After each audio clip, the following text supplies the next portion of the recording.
आदाब। इस समय हम रूपनगर में मौजूद हैं और 18 दिन से लगातार धरना प्रदर्शन जारी है। और जेडी ने जो पीला पंजा चलाया, 11 तारीख का वो दिन था जिस दिन गुजर जो है घर से बेघर हो गए। तमाम ऑर्गेनाइजेशन यहाँ पर पहुँची और तमाम टीम इनकी मदद के लिए पहुँची। रज्जाक साहब लगातार यहाँ पर धरने पर बैठे हुए हैं, लोगों के साथ पूरा राब्ता है इनका। इनसे जानने की कोशिश करेंगे कि सरकार की तरफ से कोई मैसेज, कोई किसी तरीके की बात हुई। रज्जाक साहब क्या कहना चाहेंगे? आपके सामने 18 दिन से कंटिन्यू ये बेचारे गरीब लोग बैठे हुए हैं, बेघर हुए हैं, टेंट के नीचे, इस सर्दी में, इस ठंड में, इतनी बारिशों में भी बेचारे कंटिन्यू बैठे रहे। अभी तक सरकार ने एक मीटिंग बुलाई थी, अच्छा, कमेटी के, जहां लोगों को बुलाया। एडिशनल डीसी अपने जस्ट अपने एसडीएम नॉर्थ के सुपरविजन में वो हुई मीटिंग, तो अपनी डिमांड्स वगैरह हमने दे दी थी उनको। अच्छा, उसके बाद अभी तक कुछ वो रिस्पांस, कोई जवाब नहीं आया है। अच्छा, मैं एक बात क्लियर करना चाहता हूं कि ये ज़मीन जेडीए की भी नहीं है। अच्छा, ये खसरा नंबर 1193 अच्छा, 1193, अच्छा, ये पहले जंगलात का था। अच्छा, ये 2400 कनाल के करीब रकबा है। अच्छा, वे जंगलात ने ट्रांसफ़र किया जेडीए को। अच्छा, 1800 कनाल, लगभग 1800 कनाल क्रॉस ट्रांसफ़र किया, 600 कनाल ट्रांसफ़र नहीं किया है। अच्छा, लेकिन जेडीए ने 1800 से ज़्यादा बेच चुकी है। अगर 1800 कनाल रकबा जेडीए को ट्रांसफ़र हुआ, 1800 कनाल से ज़्यादा बेच दिया है, फिर ये जंगला रकबा बचा जंगलात का। तो जंगलात के अगर रकबा बचा तो फिर भी इनको फॉरेस्ट एक्ट जो आ गया अभी, फिर भी इनका गुजरों का हक बनता है बेचारों का, उस एक्ट के तहत भी नहीं दिया जाता। मैं एलजी साहब से गुजारिश करता हूँ, एक टीम बनाई जाए, 3 रुकनी 5 रुकनी एक टीम बनाई जाए, अपने आला अफसर, ईमानदार अफसर लगाए जाए, इसकी छानबीन तो किया जाए कि ये जेडीए का रकबा है भी है या नहीं है। ना इनके पास कब्जा था, ना ये जेडीए का रकबा है, ये रकबा जंगलात का था, जंगलात का है, इनके पास 100 साल से कब्जे में है। तो जेडीए अपना अक्सर रकबा बेच चुकी है, ये रकबा जेडीए का नहीं है। तो उसके बावजूद भी इन बेचारों को जेडीए ना आके, जेडीए जहाँ भी जाती है पीला पंजा लेके मकान गिरा देती है, ना वो निशानदेही करते हैं। और जब ये कॉलोनी बन गई, उसका जो प्लान है ना, ये प्लान में भी नहीं है। हम कहते हैं जेडीए को प्लान बताए, उस दिन भी हमने कहा मैडम को बताएं प्लान, नहीं बता पाए वो। अच्छा, और इस रकबे पे कंटिन्यू स्टे भी था, अच्छा, स्टे था। और इन्होंने एक, जब रोशनी एक्ट आया तो किसी ने मशवरा दिया होगा, आप रोशनी के तहत फार्म भरो, शायद आपको वो मिल जाए। और जो रोशनी के तहत इन्होंने फार्म भरे तो वो केस हाई कोर्ट में था, जो बार बार सबको प्रेस में दिखाए रहे हैं भाई ये हाई कोर्ट का वो डिवीजन बेंच का फैसला है। वो बेसिकली इस रकबे के खिलाफ फैसला नहीं है, वो रोशनी एक्ट के खिलाफ फैसला है। अच्छा, इस रकबे का जो केस है वो लोअर कोर्ट में अभी भी चल रहा है। अच्छा, उसकी 22 मार्च 2022 तक, मार्च 2022 तक उसकी डेट है, अभी स्टेटस को चल रहा है। अच्छा, इस रकबे की सही निशानदेही कर ही नहीं रहे हैं। हम जेडीओ कहते हैं निशानदेही करें, आप अपना 1800 पूरा कर ले, 1800 से अक्सर रकबा जो है। तो जेडीओ उस लाइन पे भी नहीं आती है ना। जब इन्होंने कॉलोनी बनाई ना उस प्लान में है, जे प्लान दिखाए हमें, प्लान में भी नहीं है। मैं गवर्नमेंट से अपील करता हूँ कि एक बड़ी, वो कहते हैं ना, इंडिपेंडेंट एक वो टीम बनाई जाए, उसका ये इंक्वायरी की जाए कि ये रकबा जेडीए का है भी है या नहीं है।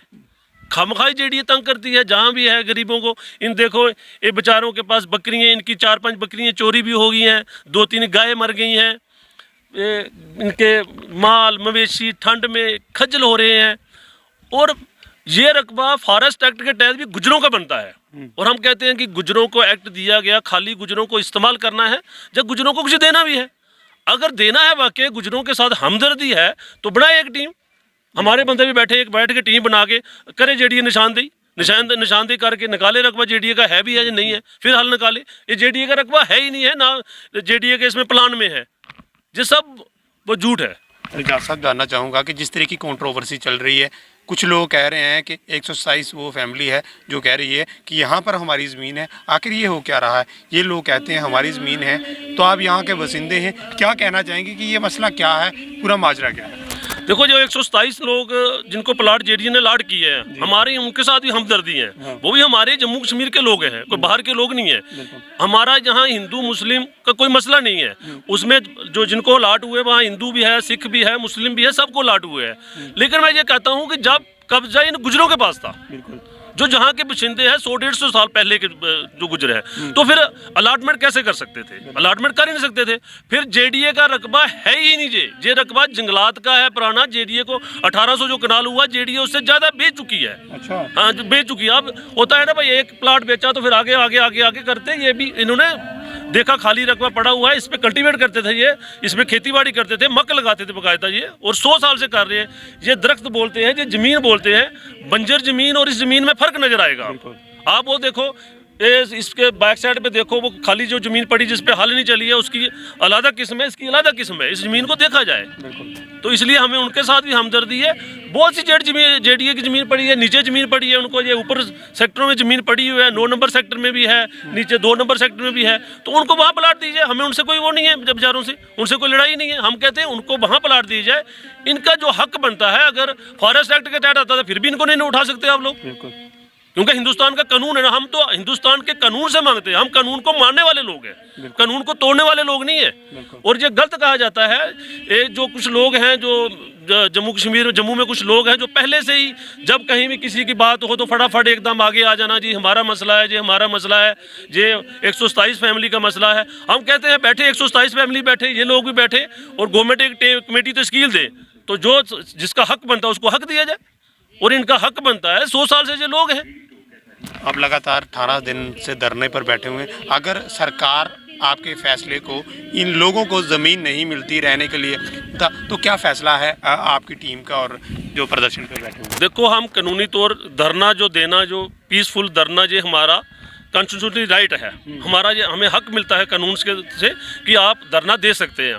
हमने कोई रोड डिस्टर्ब नहीं किया, हम जहाँ पीसफुल बैठे हैं उसी लैंड में बैठे जहाँ इनके साथ ज्यादती हुई है, और हम कंटिन्यू ये जारी रहेगा। हमें पता है कि जब भी 10 दिन में, 20 दिन में, 50 दिन में हमारे साथ बड़े लीगल वकील बैठे हुए हैं, बड़े बड़े वकील बैठे हैं, जिम्मेदार लोग बैठे हुए हैं, जब भी गवर्नमेंट कोई टीम तश्कील देगी, हमें 100% यकीन है कि ज़मीन इन्हीं की बनेगी, इन्हीं का हक होगा, और किसी की जेडीए की ज़मीन नहीं निकलेगी। ये तो उन 27 लोगों, 127 लोग जो हैं उनको और कहीं प्लाट दे दें, हम उनके साथ हैं। अगर वो हमें कहीं हम जहाँ से बहुत सी ज़मीन हम आइडेंटिफाई करते हैं तो उनको वहाँ पे जेडीए की ज़मीन दी जाए।